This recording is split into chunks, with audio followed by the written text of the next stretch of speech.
Hello fam, welcome to this wonderful edition of Motivate Uganda, and today we are going to be speaking about choices.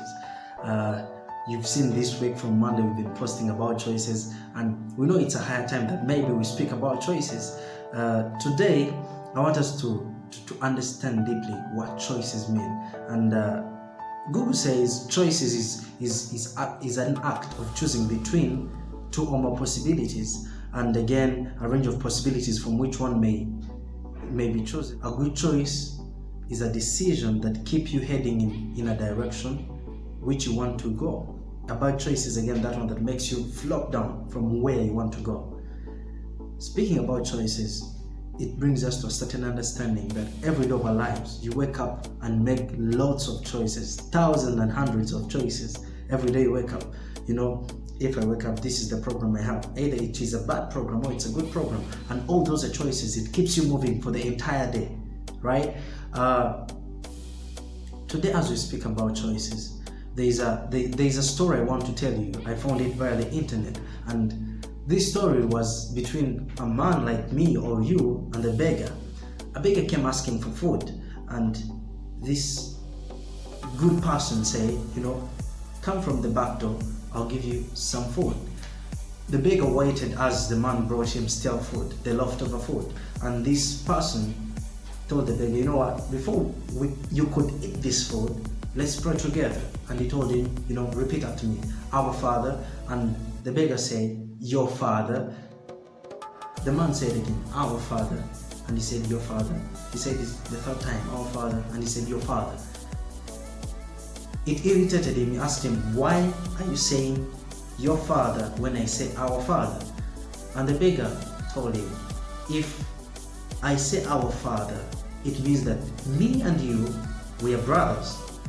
And this man was very right. He said, we are brothers. And again, he told him, if I say our Father and we brothers, you would have called me from the front door, and at the same time you would have sat me on your father's dining table to have food with you, and at the same time you wouldn't have given me stale food. Why am I telling you all this? It's because the choice he made of giving him food wasn't bad. The choice he made of feeding the beggar wasn't bad. But the issue came in from taking detail. Even when we are helping people, even in the choices that we are making of helping people, let us take small details. If you are helping, do it the right way. Do it in a way that is going to satisfy the person you're helping. Do it in a way that it is going to bless him. You know what? The other man called me in and sat on the dining with them. How does that feel if you're a beggar? Maybe just, it is a little bit more of transformational. You give this person a certain insight. Not just you giving them food, helping them, but you are blessing their lives. You're showing them that even if you look like this, even if you mess like this, you're still a good person. You're still a person of value. That is the kind of line I looked into that story into. But anyway, what I want to speak about today is that we're just having 17 weeks to the end of the year. And what does that mean? That you need to do better choices even right now. Everything that you're thinking about has to be in line of finishing your year in a powerful way. I know most of us, COVID-19 has messed us, but we still have chance. We still have a very big opportunity to change the entire year.